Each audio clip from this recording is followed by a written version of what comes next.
Assalamualaikum warahmatullahi wabarakatuh. Bismillahirrahmanirrahim.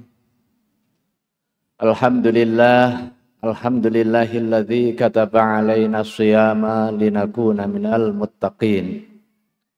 Wassalatu wassalamu ala asyrafil anbiya'i wal mursalin wa ala alihi wa ashabihi ajma'in.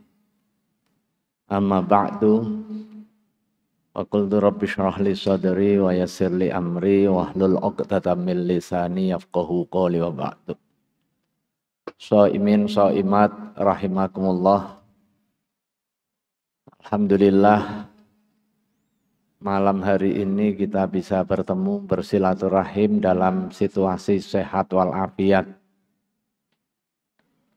Sehat dan kesempatan yang kita manfaatkan untuk kepentingan menunaikan ketaatan kepada Allah Subhanahu wa taala. Karena tidak semua orang yang diberikan nikmat sehat dan kesempatan mampu memanfaatkannya secara baik. Saking seringnya orang yang diberi nikmat sehat dan kesempatan kemudian alpa mensyukurinya, Rasulullah sallallahu alaihi wasallam mengingatkan kita, ni'matani maghbunun fihima katsirum minan nas.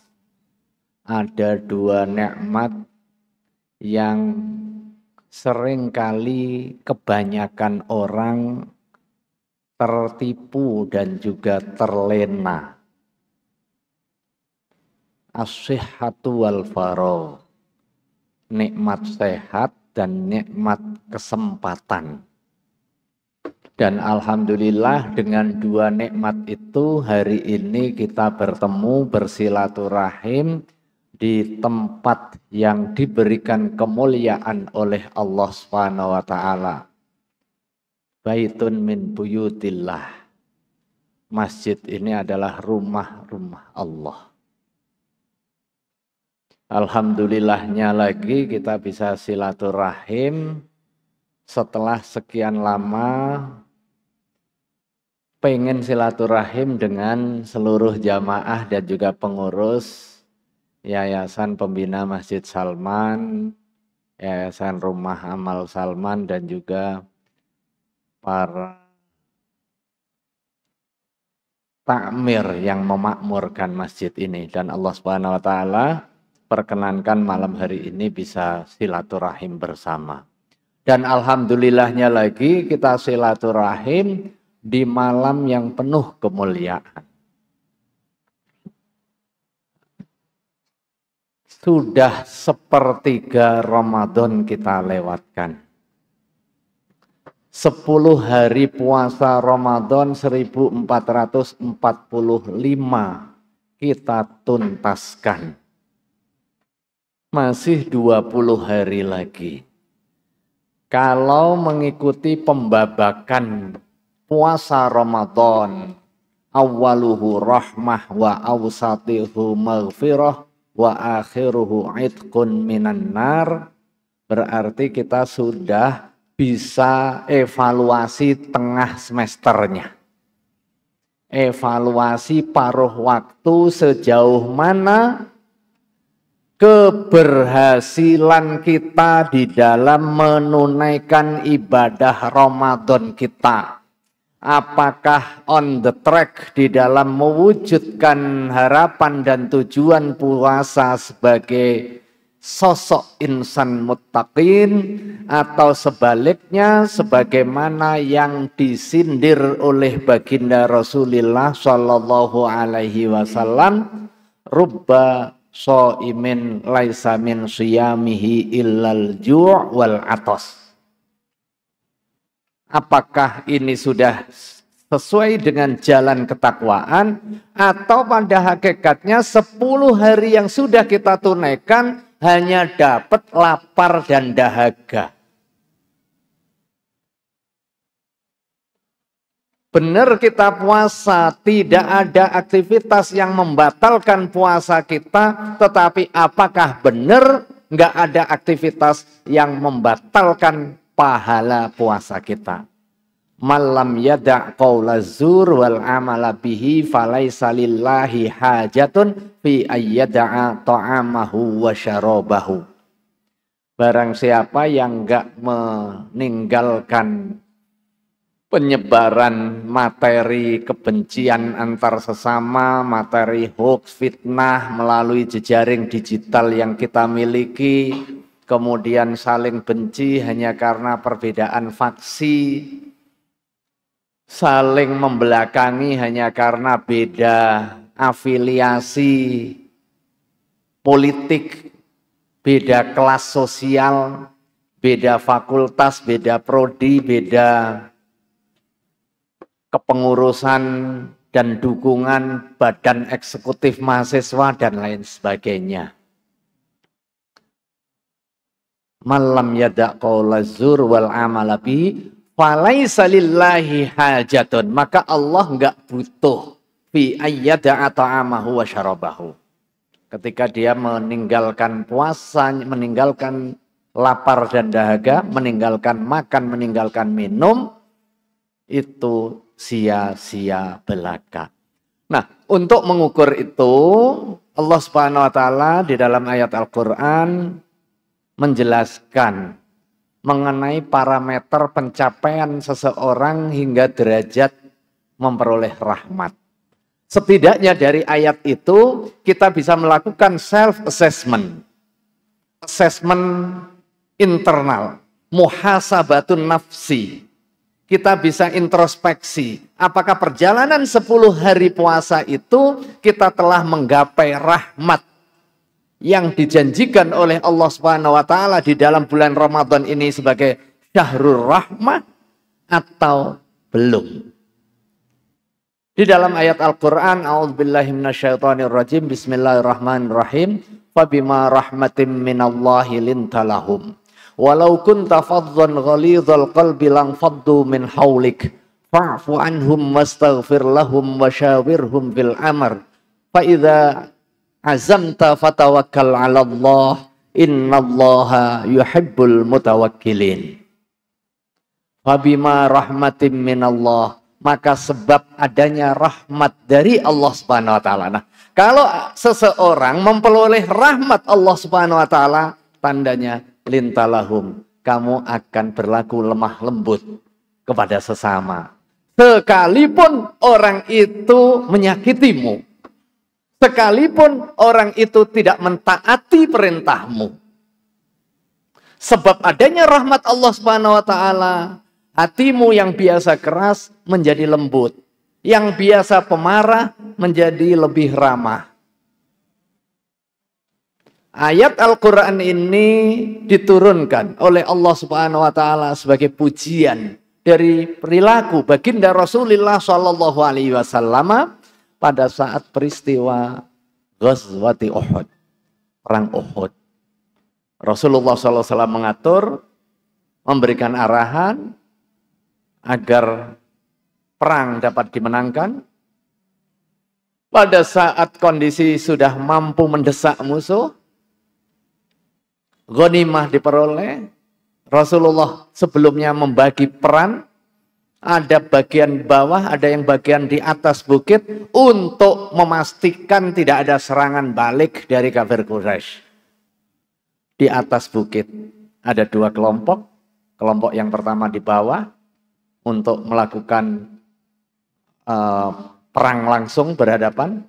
Kemudian ada 1 kelompok yang ada di atas untuk mengantisipasi kalau ada serangan dari balik gunungnya. Begitu ada serangan, tinggal panah dari atas. Pada saat yang di bawah memenangkan pertarungan, sudah mulai ada tanda-tanda kemenangan, sudah mulai mengumpulkan ghanimah, pampasan perang.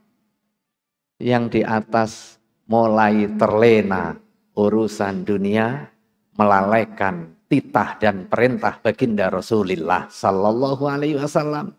turunlah sebagian, tinggal sebagian kecil yang bertahan di atas bukit Uhud. Terjadilah yang terjadi. Begitu melihat keterlenaan pasukan muslim karena disobedient dari perintah baginda Rasulullah SAW, Panglima kafir Quraisy waktu itu Khalid bin Walid membaca dengan cerdik, begitu ada pergerakan turun, kosong pertahanan, diserang balik, dan akhirnya 70 sahabat syahid. Bahkan Rasulullah SAW sendiri terluka. Singkat kata, pada saat konsolidasi, Rasulullah SAW kalau sebagai manusia biasa pasti geram. Karena dengan keteledoran tentara yang diperintahkan untuk menjaga pos pertahanan di atas tidak taat, dan ketidaktaatannya menyebabkan kekalahan, kekalahan menyebabkan kematian puluhan sahabat. Tetapi apa sikap baginda Rasulullah Shallallahu Alaihi Wasallam? Tetap lemah lembut. Lemah lembut dalam tutur kata, dalam perbuatan, termasuk juga dalam diamnya. Diam dari hati nurani yang menunjukkan ekspresi kecintaan kepada sahabat, sekalipun melakukan kesalahan tidak langsung dimarahin. Sudah terjadi, tinggal nanti yang muncul adalah nasihat sekaligus juga ibrah, pelajaran. Rasulullah tidak memarahi dan juga tidak membenci, hatta dari diamnya. Mungkin di antara kita bisa jadi diam, tetapi diamnya dengan dongkol. Diamnya kalau toh senyum, senyumnya senyum kecut mungkin. Diamnya diam marah. Tapi Rasulullah SAW tidak. Dan di dalam lanjutan ayatnya, walau kunta fadhan ghalidhal qalbi lang faddu min haulik. Seandainya engkau ya Rasulullah, engkau ya Muhammad, berkeras hati, fadhan ghalidhal qalbi, keras hati, udah tahu itu memang salah, kemudian kamu maki-maki, lang faddu min haulik. Niscaya mereka yang sudah takut karena melakukan kesalahan tadi, kamu marahin, dia semburat lari dari dakwahmu. Sebagaimana sebelumnya ada sebagian sahabat di bawah kendali kaum munafikin mengundurkan diri, tidak ikut berperang. Lang faddu min haulik fa'fu anhum wastaghfir lahum. Nah, ini pelajaran penting bagi kita, bagi yang ingin memperoleh tanda-tanda positif dari hasil Ramadan kita, memperoleh jiwa yang penuh rahmah. Ya, penandanya kita bisa ngitung nih, muhasabatun nafsi. Melakukan assessment secara internal di dalam masing-masing diri kita. Apakah kendali amarah kita bisa kita optimalkan, atau seringkali kita lost doll gitu. Udah lost doll lagi. Kendali marah yang kemudian memperoleh keistimewaan itu karena dalam posisi dia ada sebab marah dan bisa marah tapi enggak marah. Beda halnya kalau mahasiswa lagi memperoleh tugas dari dosen, banyak dicoretin, kemudian gondok, marah. Dia nggak berani marah, karena hubungannya adalah hubungan hierarkis. Begitu dia nggak marah, bukan hebat dia. Karena nggak marahnya itu karena ada hierarki, dia nggak berani marah. Nah, yang menahan marah di sini adalah ada sebab marah dan bisa marah, tapi dia nggak marah. Nah, itu yang kemudian dipuji di dalam hadis yang lain. Laisa syadidu bisura'ah, bukanlah orang yang perkasa itu yang menampakkan fisiknya dengan kekuatan-kekuatan. Begitu ada orang nantang dia hajar, menang, bukan itu. Tetapi innamasyadidul ladzi yamliku nafsahu 'indal ghadab. Tetapi orang yang perkasa adalah orang yang mampu mengendalikan diri ketika ada sebab marah. Jadi kalau ada sebab marah, seperti tadi Rasulullah SAW memerintahkan sesuatu, kemudian sudah oke yang diperintahkan, tetapi tidak ditunaikan secara baik, Rasulullah punya justifikasi untuk marah. Dan marahnya itu, kalau marahnya dari akal juga dibenarkan sebenarnya. Tetapi Rasulullah SAW tidak menggunakan otoritas kemarahannya untuk diekspresikan, tetap ditahan. Nah, itulah orang yang perkasa. Dan tanda-tanda kita dapat rahmat itu kemampuan diri untuk menahan amarah. Ada sebab marah, kita nggak jadi marah karena sadar bahwa marah itu tidak menambah kebaikan, tetapi juga menambah jauhnya objek dakwah dari dakwah kita. Karena kewajiban kita ini bukan mengislamkan orang, bukan membaikkan orang. Tetapi kewajiban kita adalah mengajak kebaikan. That's all. Begitu orang yang diajak ikut, alhamdulillah, itu karena maunah dari Allah Subhanahu wa taala. Tetapi kalau orang yang kita ajak nggak mau, nggak usah marah, nggak usah ngerusak, nggak usah nangis. Nih kalau ada guru atau dosen, muridnya diajar susah banget, nggak usah pakai banting-banting. Apalagi kemudian bully, sampai melakukan tindak kekerasan kepada muridnya. Nah itu nggak pas. Karena tugas guru itu menyampaikan sebagaimana tugas da'i, tugas kita semua adalah menyampaikan kebaikan dan kebenaran. Urusan terbuka hatinya atau tidak bukan kewenangan kita. Hatta Rasulullah SAW sendiri tidak diberikan kewenangan oleh Allah Subhanahu wa taala. Ketika Rasulullah SAW menginginkan pamannya Abu Thalib untuk masuk Islam dan Allah tidak berkehendak, tidak terjadi. Innaka la tahdi man ahbabta. Sesungguhnya engkau wahai Muhammad nggak bisa memberikan hidayah hatta kepada orang yang paling kamu cintai sekalipun. Walakinnallaha yahdi mayyasha. Itu ayat Al-Quran. Biar kita nggak stres-stres juga kalau pas lagi ngajar kemudian muridnya ini kok masih susah diajarin. Bawaannya kadang stres, orang perfeksionis, pokoknya harus ikut saya. Begitu orang yang diajak nggak mau ikut, kita melakukan upaya-upaya paksa untuk agar orang itu ikut. Termasuk juga kalau ada pemimpin yang seperti itu, berarti pada hakikatnya dia tidak memahami fitrah kepemimpinan yang diembannya. Shaimin shaimat rahimakumullah. Yang terakhir. Ada jiwa pemaaf.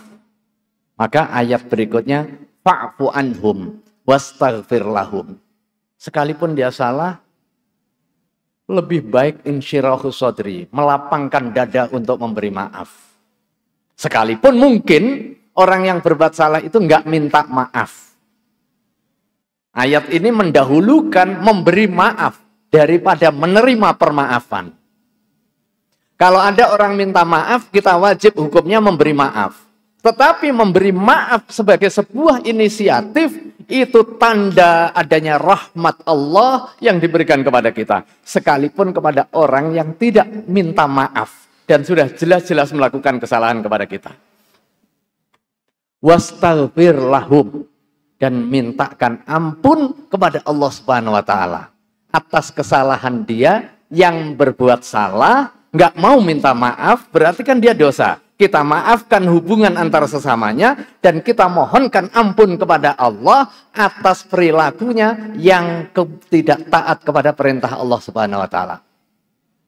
Sementara kalau urusannya urusan sesama manusia, urusannya urusan jamaah, urusan takmir, urusan kepemimpinan di kampus, urusan kepemimpinan di lingkungan, wasyawirhum fil amri. Jangan otoriter, karena itu akan menjadi penyebab semburatnya orang lari. Begitu jadi pemimpin, memimpin dengan dirinya tanpa musyawarah, ketika keputusannya benar, dia akan menyebabkan sombong di dalam dirinya. Itu semua gara-gara keputusan dan juga kepemimpinanku, maka kalian ikut saja.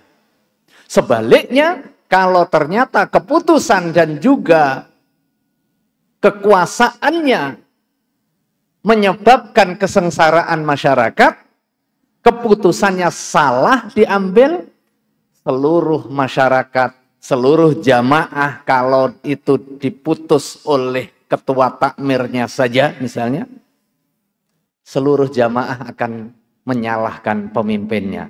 Itu gara-gara itu kita semua sengsara. Tetapi kalau keputusan diambil bersama dengan jalan musyawarah, ma khaba man istakhar wa ma nadima man istasyar. Tidak akan kecelek orang yang istikharah urusan kita dengan Allah Subhanahu wa taala, dan juga tidak akan menyesal orang yang melakukan musyawarah.